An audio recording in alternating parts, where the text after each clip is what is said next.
Hey guys, welcome to DCU Legacy. My name's Kai, and in today's video we're going to talk about lanterns. I'm very excited for this show and this whole vibe that it is said to bring. The fact that it's a true detective style series that leads to them uncovering the true plot of the DC universe, and I just think that's so cool and it's just kind of different. So without wasting too much time, let's just get straight into it. Let's start by talking casting. I think we've got to start by talking about the return of Hal Jordan, and hopefully this time he's going to be painted in a much better light.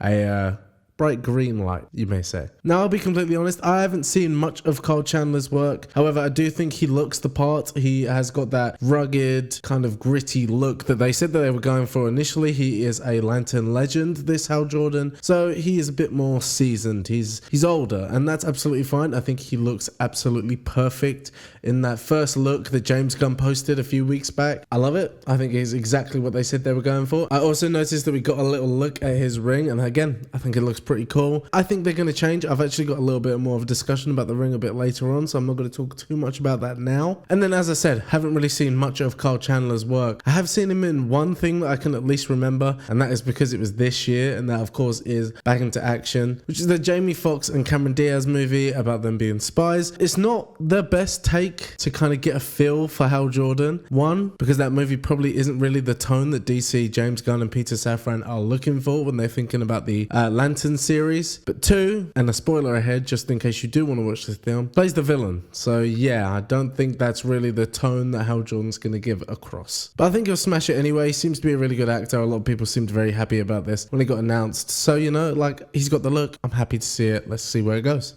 And then some of the casting that I can talk about, because I love this actor and I think he is fucking perfect for this. We are finally getting the live action debut of Jon Stewart, and honestly, there isn't a better actor that they could have picked to play Jon Stewart. I just think he looks the part and he's got the build for it. He just looks like a superhero. Aaron Pierre is absolutely perfect. His role in Rebel Ridge, as well as Krypton when he plays Dev M, which is like a Kryptonian warrior, those two characters mixed together is perfect for Jon Stewart. I just think he knows what he's doing, and I think he's taking it very seriously from what I can see. So I'm really happy to see that, and I'm glad that James Gunn's given him a chance to bring this character to life. I will say again though, with that first look that James Gunn announced, I was a little bit bummed to see that he's not going to have like the goatee or the Van Dyke, but they did say that this was like a younger rookie Jon Stewart, so maybe this just fits the vibe that they were going for a little bit more, and maybe one day we will get that goateed Jon Stewart who just looks like a badass from the animated series. What's really weird, just a random side note here, is I always thought he kind of always had the goatee, and like the more I looked into it, is like the Mandela effect, where I was like, oh, he actually rarely has the goatee, but that's just so iconic and it's like imprinted in my head that that's what I thought Jon Stewart always had. Anyway, moving on to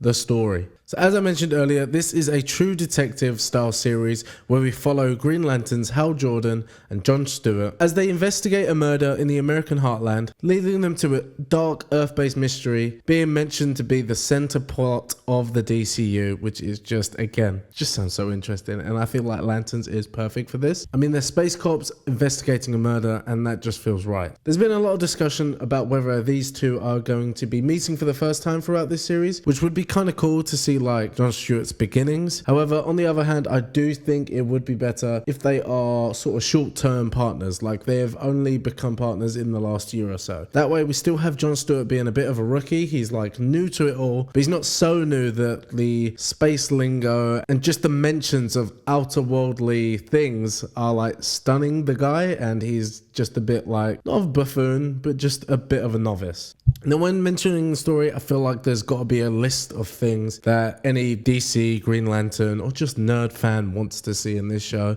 And I've got a list of about 4 things. One of them is the biggest must, and it's the same for pretty much any nerd project you're ever going to hear me talk about. And that, of course, is the suits. The suit is an absolute must. I don't care if we only see it for one episode in the final battle at the end. Like, I'm not expecting them to not use their rings, but it wouldn't surprise me if they don't suit up because they're sort of like investigating a murder. So wearing these bright, colorful Green Lantern suits probably isn't very incognito, so that wouldn't really help. But we must see these. I don't care if it's only in the last episode, but I would prefer like a 50-50 ratio because I just really want to get a good look at those suits. Another thing that I think must happen in this show is the training of the power rings and a mentoring teaching from Hal Jordan to Jon Stewart. Now, I don't think Jon Stewart would be like a complete rookie with the ring. I think he's a very highly skilled human being before the ring, so it would only kind of make sense if some of that transfers over when he learns about the ring. And as I said, I kind of want him to have been doing it for a year, but I think there are some tricks that Hal Jordan can teach him. Again, he's Hal Jordan, he's a legend lantern in this universe, so he's gonna know a few more things than Jon Stewart is, and I think it'd be kind of cool if we get to see some of that in this. Another thing that I think kind of has to happen in this, considering again Hal Jordan is older in this, I think we need to get some flashbacks. I need at least one episode that is either 50% flashback or the whole episode is a flashback and it somewhat leans into the plot of this series, where we get to see Hal Jordan in his earlier adventures.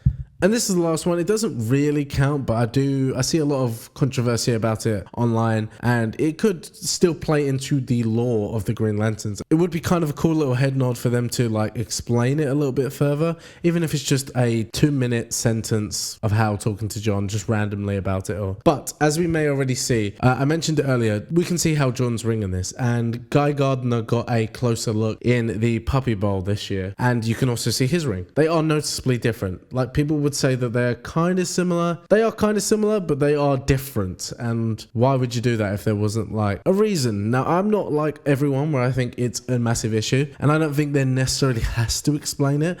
I think it's kind of silly for people to think that all the Green Lanterns would have the same rings. I mean, none of them have the same uniforms. The whole point in the ring is that it constructs the uniform. So why wouldn't it change depending on who's wielding the ring? Now, again, they don't need to explain it massively, but it'd be kind of cool if they just mentioned if it was just a choice, you just get to choose what it looks like. It's an emotional state thing, like it bonds to you and it kind of reads your emotions and it knows.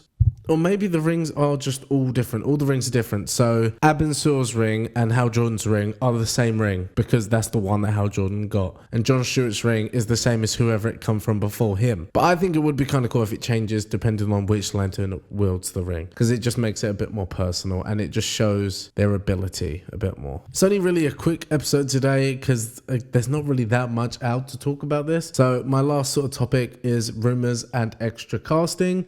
Just want to go over some casting announcements that were made, such as Sinestro. He's been cast in this universe by Ulrich Thomsen, I believe his name is. Again, probably butchering that name, as I always seem to do. I'll be completely honest, I've never heard of this guy, like not at all. I looked into some of the things that he's been in. I don't think I've seen anything that he's in. But again, the same as with Carl Chandler, people seem very, very excited about this. Like, they think he's going to absolutely smash it. And there's not really much I can say going off of looks, because I mean, he's not a red mustachioed space alien who's got a fetish for fear and yellow spandex. But you know, that's what like cosmetics and special effects are good for, so that's fine. Again, people seem very happy about this, so I'm happy for them. I'm also happy for him. I think he's going to do a great job. Again, I'll just kind of have to wait and see. I mean, he looks like he plays a lot of villains, so I'm not mad at it. Not mad at it at all. There's not really that much of a confirmation on how much of a role he's going to play in this series. I don't know if he's going to be in like multiple episodes. Maybe he's just going to be a bit of a confidant that Hal and John speak to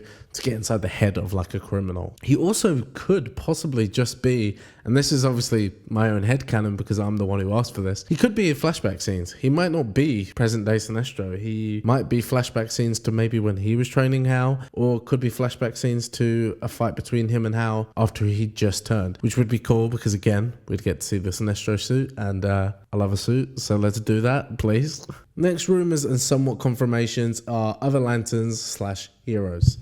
It's a show called Lanterns. Surely there's got to be other Green Lanterns in this. I mean, Variety did a report that Nathan Fillion is returning as Guy Gardner, and obviously without seeing Superman coming out in July, we don't know if that's a past or present Guy Gardner. I mean, if he dies in Superman, it might be a flashback scene again. If he's still alive, who knows? He might just pop in, make a little cameo here and there. You never know. But again, it'll be cool to just see another lantern. But besides Guy Gardner, there are so many intergalactic space cops that they could choose from. I mean, there's so many. There's Earth-based ones such as Kyle Rayner, Jessica Cruz, or maybe even a little cameo or reference to Alan Scott would be really cool. But besides them, there's sort of a lot of alien space-based Green Lantern Corps that might even just be contacting them from Oa. And then again, I've mentioned this so many times, but I'm going to mention it again. This Hal Jordan is a seasoned veteran, so he's been around for a while. He would know other heroes on Earth, so why couldn't we have a little pop-up or a little mention or a phone call with Oliver Queen, Green Arrow, or Barry Allen, The Flash? I mean, that'd be so sick, and literally the sky is the limit. You could pick, there's so many people that could pop up in this, not just Lanterns. Now, as I said, this was just going to be a short discussion today. With this show only just starting filming like a couple of weeks back, there's not really much to discuss. There's not really been any more rumors or leaks or anything like that. No more announcements. Just briefly to talk about that first look. I know it's not much. Again, a lot of people saying it looks really basic. I love it. I know it's simple. I know there's nothing going on in it, but I just love it. I think you get to see the chemistry of these two, even though it's not an actual scene, and they just look perfect next to each other. They look right in the roles, and I just can't wait to see this show. I'm heavily anticipating this one, and hopefully I have more to talk about as we get closer to 2026 and the release date of Lanterns. Now I'm going to open the discussion up to you in the comments. Please tell me what you would like to see in this show, what you think is an absolute must, and tell me what Lanterns or superhero characters you would like to pop up in this show. Again, I'm still going for like Kyle Rayner, Flash, Green Arrow. Those are the three that I'm like, would be really excited to see. But, you know, I'll be happy with just one. Thanks for watching. Have a lovely day.